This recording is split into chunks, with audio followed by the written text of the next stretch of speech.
Welcome back to the MOOC course on corporate social responsibility. My name is Aradhana Malik and I'm helping you with this course, and we are in the final module, the last module of the course now. So we are discussing a variety of things. Now this particular lecture deals with a an aspect of corporate social responsibility called consumer social responsibility. So very interesting concept. It has been in existence for a while, but it's gaining momentum now, and let's see why and how that is happening. Okay, consumer social responsibility, the abbreviation that is used in academia is C small n S R, or C and a lowercase n and S and R. It stems from personal social responsibility. So let's see what personal social responsibility is. Personal social responsibility is the way one's actions affect the environment or one's local surroundings. So my own responsibility as an independent person towards my environment is my personal social responsibility. Now, personal social responsibility requires the existence of coherence between what one expects from others and what one actually does. To be responsible towards society, a person has to be morally coherent. I need to, my actions and words and thoughts need to be in coherence. They need to be along the same lines. They need to be saying the same things. Consumer social responsibility, on the other hand, it stems from personal social responsibility and relates to consumption as a consumer. So as an individual in society, I have a responsibility towards the environment that I am living in. Now, when I talk about myself as a consumer, consumer social responsibility, my social responsibility as a consumer is a function of how I consume what I consume. So it stems from personal social responsibility and it relates to my consumption in my role as a consumer.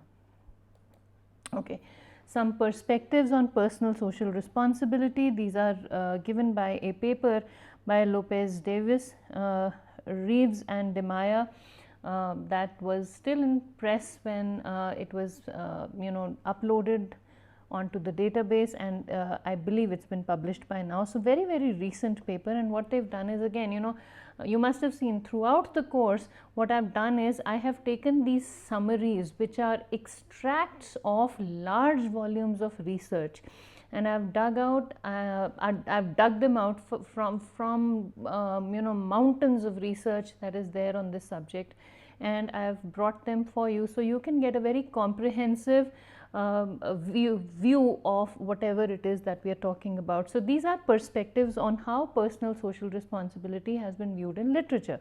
Let's see what these are.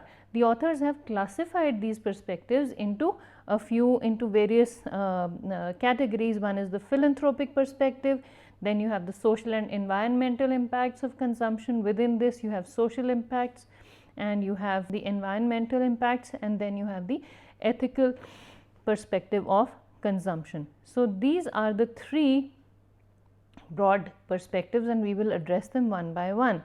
The first one is the philanthropic perspective of consumption. Within this, social responsibility has been addressed by various researchers, and social responsibility as a subset of philanthropic or as an aspect of philanthropic perspective of consumption refers to the willingness of an individual to help other persons even when there is nothing to be gained for himself, doing good for others.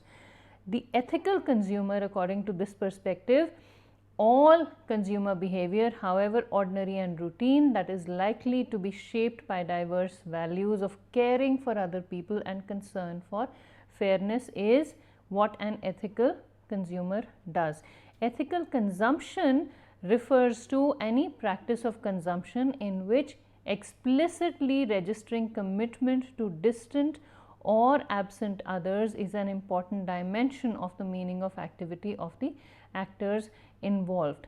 And lastly, consumer social responsibility. You will see this in every category, that consumer social responsibility is an amalgamation is the outcome of the responsibilities that have been discussed above it.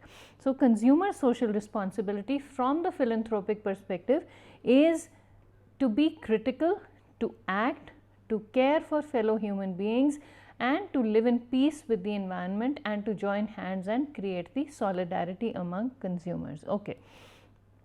Then the social and environmental impacts of consumption are another aspect of how personal social responsibility has been viewed.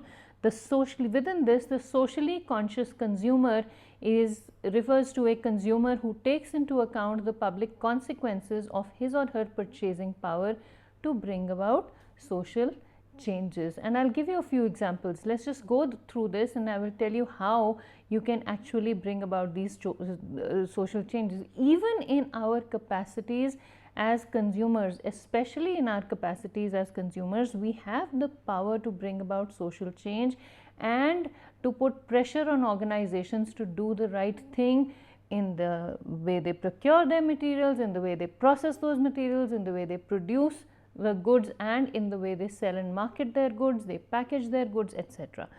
Socially responsible consumption refers to those consumer behaviors and purchase decisions which are related to environmental and resource related problems and are motivated not only by a desire to satisfy personal needs but also by a concern for the welfare of the society in general. A socially responsible consumer is one who purchases products and services perceived to have a more positive or less negative influence on the environment, or who patronizes businesses that attempt to effect related positive social change. An example of a socially responsible consumer would be people who buy, again going back to the same example that I've been telling you right from the beginning, if you buy carpets with the Good Weave stamp or Rugmark stamp on them, then you are being a socially responsible consumer. You are actively purchasing products that you know have not engaged child labor. So, you are contributing in your own way to positive social change. And if everybody does their bit, the companies that are using children as laborers and are compromising on the fundamental rights of children will slowly go out of business if people stop buying carpets from them. If we don't have to, carpets are something that we buy maybe once in 10 years or something, you don't buy a carpet every day. Even then, if a large number of people do something like this, then we are contributing towards social change. And especially in this day and age, consumer is the king. The consumer decides what is produced, how much price one pays for it. The consumer decides how things are marketed. Consumer decides what stays in and what goes out of the market. You may not believe this, but this is really a fact. We have all the power in the world to make a difference to what companies produce, to the activities, the processes of private organizations that are especially in the profit making business through whatever channel, through the goods and services they produce and sell to us. So, we do have that power as consumers. Okay. Then within this, the ethical consumer is one it shouldn't be busy, I'm sorry, one who buys products, sorry about this.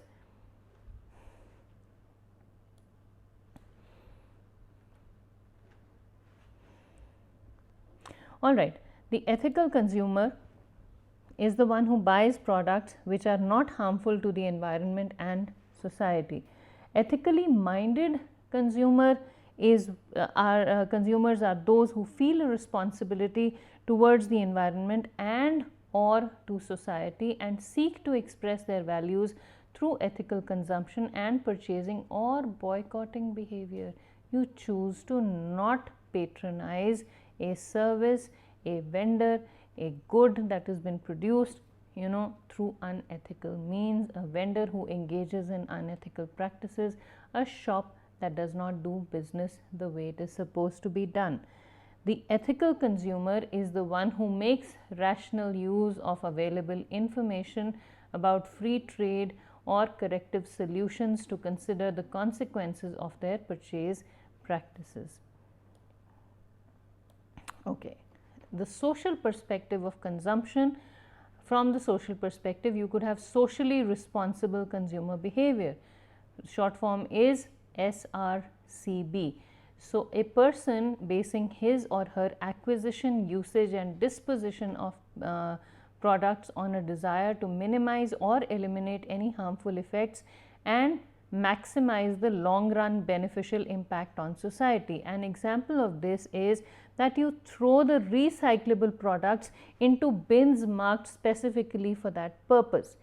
When you go to the market, you don't ask for polythene bags, you carry your own cloth bag with you and you put whatever you buy in the same cloth bag. Of course, you know, I know polythene bags have been banned and it becomes very difficult to survive without a polythene bag, especially since we've been used to them, especially in the rainy season. However, one can minimize that. You could have one large polythene bag in which you could put all the smaller paper bags containing various things, especially vegetables, and you could go, you could use those, or better still, you could use the biodegradable plastic. So, there is polythene bags aren't completely banned. There is a grading of the polythene bags and you can buy the ones that are permitted by the government.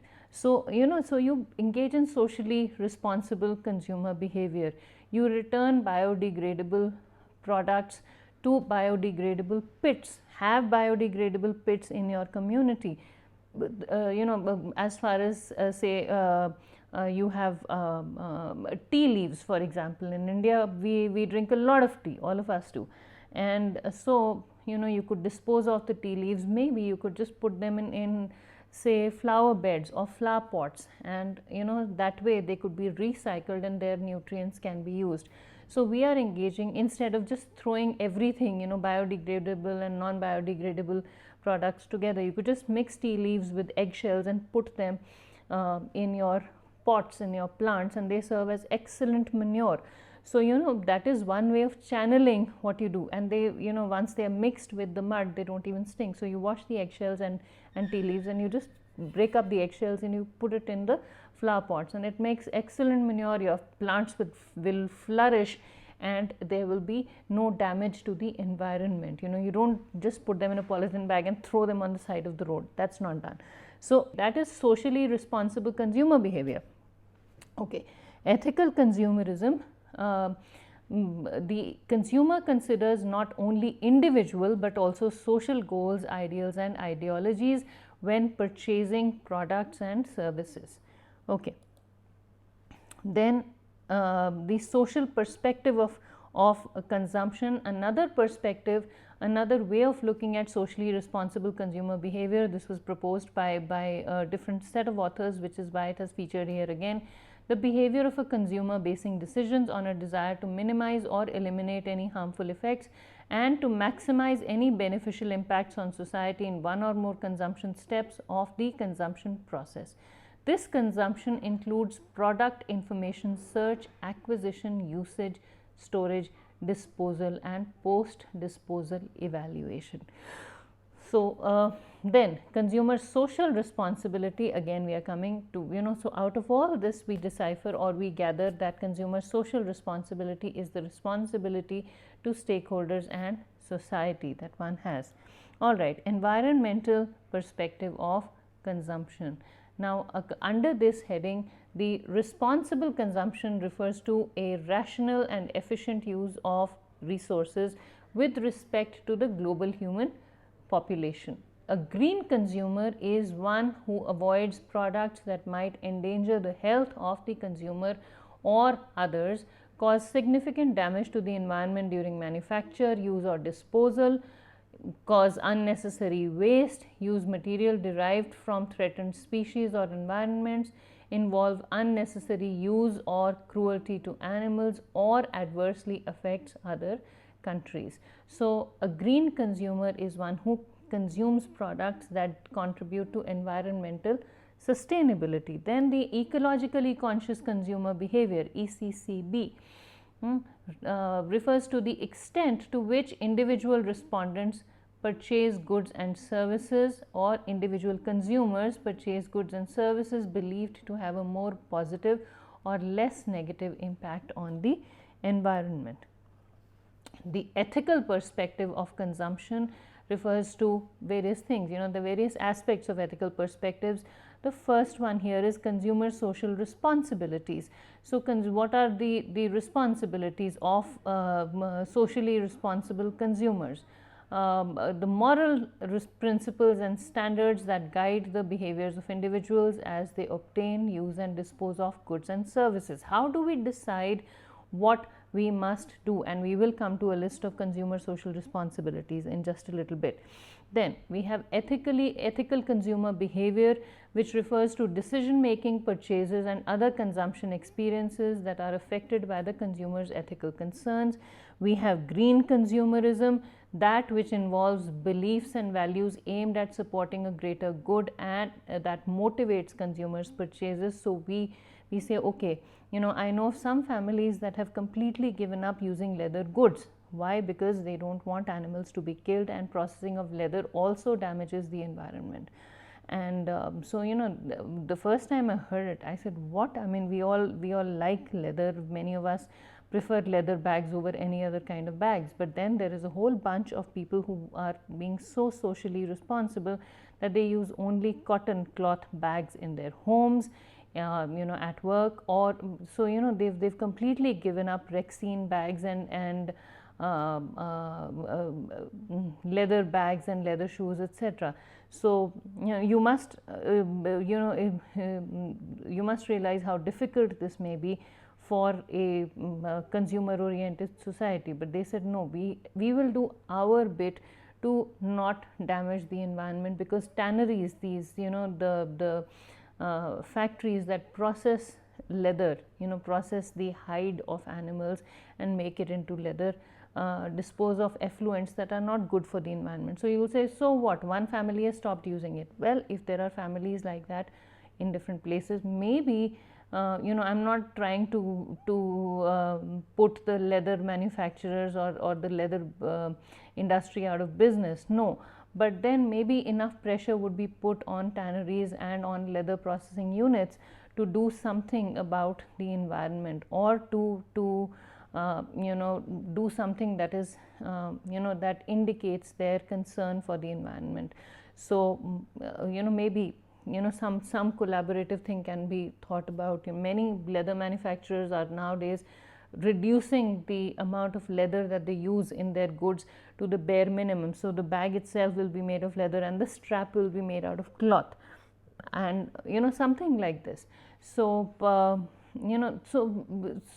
again, we'll talk about the socially stigmatized industries so that is another aspect of this. Okay. So this is green consumerism. So it is not good to harm the environment, it's not good to kill animals, so we will be vegetarian and we will not use leather. Fine, great. Ethically minded consumers again are those who feel a responsibility towards the environment and or to society, and seek to express their values through ethical consumption, purchasing or boycotting behavior. You say, I will not go to this shop because the process that this shop uses to manufacture whatever it manufactures is wrong. I'll give you an example. Now, there are some mithai shops, some Indian sweetmeats shops that or some dairy farmers that starve little calves, and in the hope that, especially male calves, because they won't be any good, so the male calves are starved to death, so that their again, this is hearsay, I don't have any specific knowledge of any particular person who was doing this, otherwise I would report them, but that's not the point here. The point is that I am aware that some dairy farmers starve the male calves, and in the hope that their hide will be used by the leather manufacturers, and the milk that they are entitled to will be taken and sold off. So they are not given the milk of the mothers, and the milk is then sold off and the calves are starved to death. Now, if you know of some place like this, you would probably, after hearing this story, you would probably not want to go to that place to buy your milk or milk products or sweetmeats, because you feel that it's a torturous process. It is sheer torture for that young life. Similarly, there was a lot of controversy about a very popular fast food chain. Again, I will not take any names, about them genetically modifying the chicken that they used. And so that again, that raised in a lot of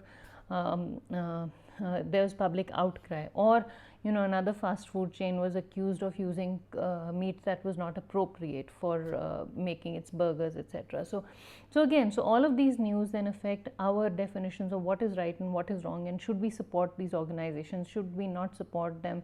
And depending on the severity and depending on how many people are affected by this type of news or these discoveries, the business could very well be put out of business if it is indeed indulging in something unethical. Okay, so boycotting behavior, very, very powerful. All right, ethical perspective of consumption. Ethical purchasing refers to a range of activities. When we talk about ethical purchasing, we are talking about right from ethical investment, which means ethical purchasing of stocks and shares, to the buying of fair trade products, and from consumer boycotts to corporate environmental purchasing policies. Now, elements of concern in ethical purchasing behavior are the product's precedence, manufacture procedures, oppressive systems, labor issues, human rights, labor relations, political donations, experimental use of animals, and development of weapons by various countries. Again, a socially stigmatized industry. Okay, consumer social responsibility, now from the ethical perspective of consumption, refers to the conscious and deliberate choice to make certain consumption choices based on personal and moral beliefs. I will choose to do this because it is right to do it. I will choose to not purchase this service because the way it is being produced is wrong, because it relates to something that is wrong, because it's from an industry that is not comfortable, or that produces things that are not very good for the society or for human beings. So we label things, and we categorize them based on our perceptions, and then we make judgment calls about these activities, backgrounds, products being right or wrong, and we make our consumer decisions based on that. So okay, from the ethical perspective of consumption, the ethical person is an individual who is likely to conform to accepted standards of social or professional behavior. Ethical consumption refers to an act of discreet and enlightened customer choice. Consumer social responsibility, two perspectives are here. The first one is the application of instrumental, relational and moral logics by the individual, group, corporate or institutional agents seeking to influence a broad range of consumer oriented responsibilities. The next one is the individual and collective commitments, actions and decisions that consumers consider as the right things to do in their interactions with producers, marketers and sellers of goods and services. Okay, now the next part of today's lecture is the multi-level, multi-agent conceptualization of consumer social responsibility. This is from a paper by Caruana and Chatzidakis. I hope I am pronouncing their names right. This paper was published in 2014. Now, the authors describe how how consumer social responsibility is conceptualized at various levels of activities. So they say at the micro level, the agents are consumers. The motivations, instrumental motivation is maximizing personal gain. I am giving somebody the money, I should get the product that I have paid for. Relational is showing care, adhering to social and group norms.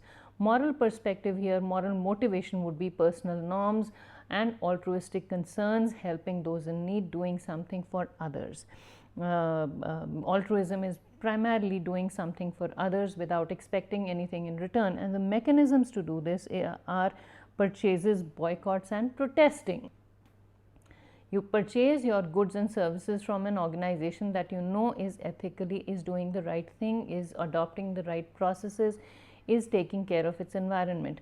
You boycott organizations that are not doing the right thing. For example, like I told you, if you know of a dairy farmer who is starving calves, you will stop going to that shop, and then the word of mouth theory comes into action. You'll tell 10 people about this, out of 10 maybe 3 or 4 will stop going to that shop, and so on, and the word will spread, and slowly either this person will have to mend his ways or the shop will shut down. I've seen this happening, in the case of a place that was using dirty raw material to manufacture some food items, and the place just went out of business because people, one person got sick and the word spread and their behavior was bad and the word spread, and another competitor came and the competitor was doing a great job, and this shop went completely out of business. Then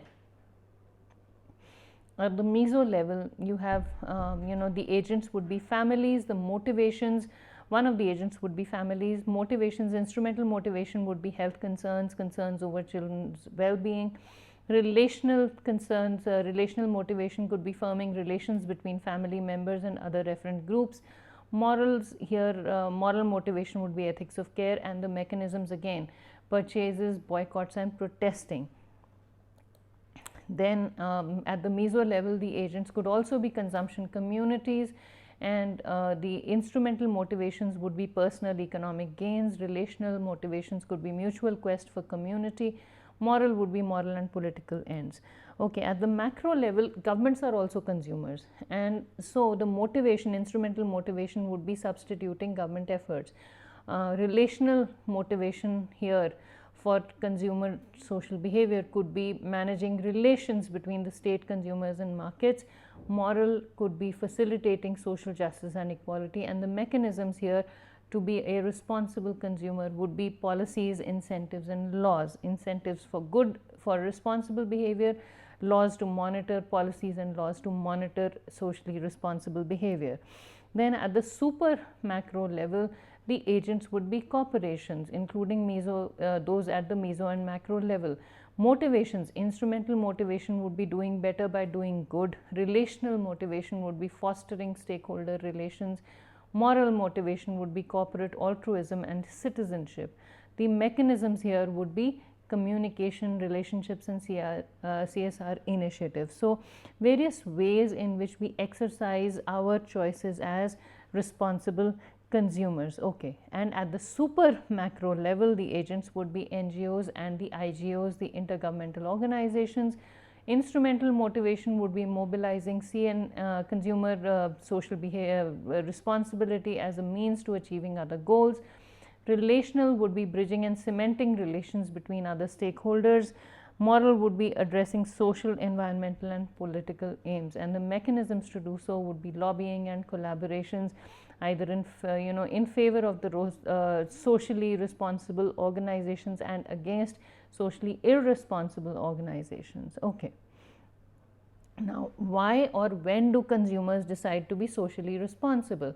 Now, this is from a paper that describes corporate social irresponsibility, but I have taken this and applied it to consumer social responsibility because I know it, I mean, the relationship to this is very relevant here.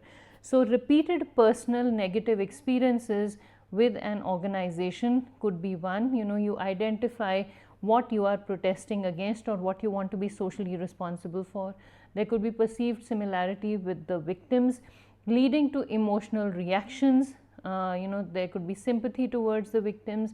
These are the different reactions. There could be sympathy towards the victims, or there could be anger towards the corporation. Now, sympathy towards the victims could lead to stakeholder reaction, including stakeholder reaction is the third phase.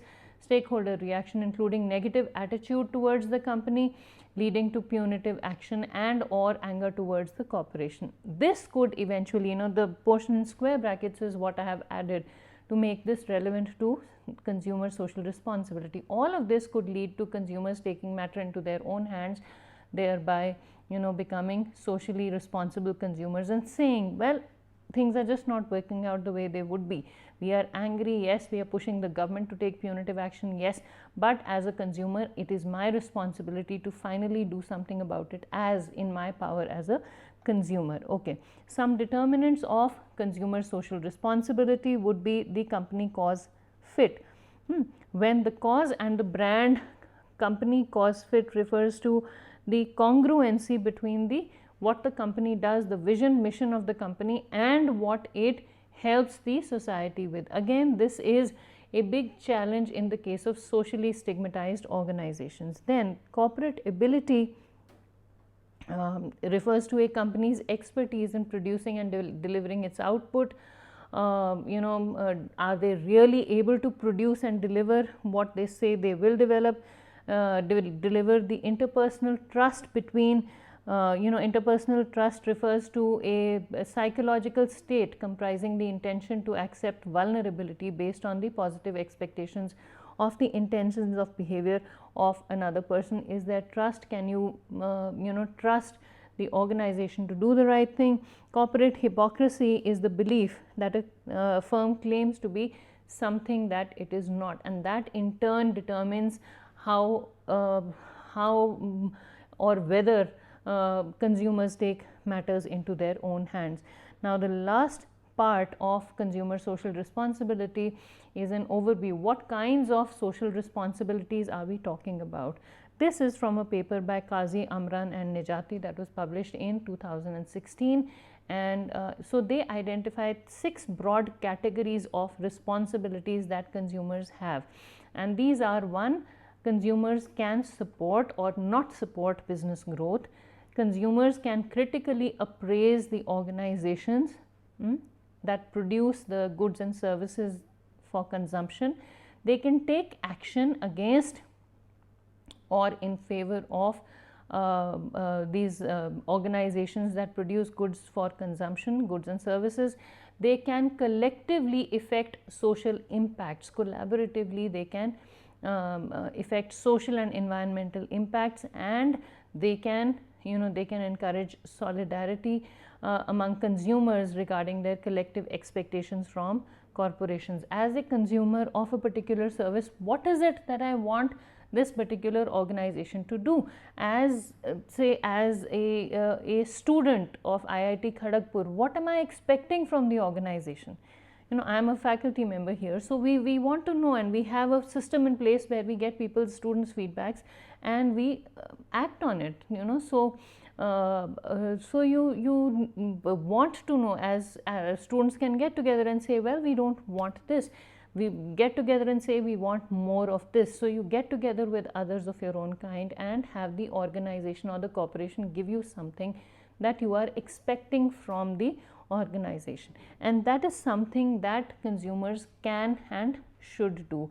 Now, this is all we have time for in this lecture, and we will discuss some more about corporate social responsibility in the next class. Thank you very much for listening.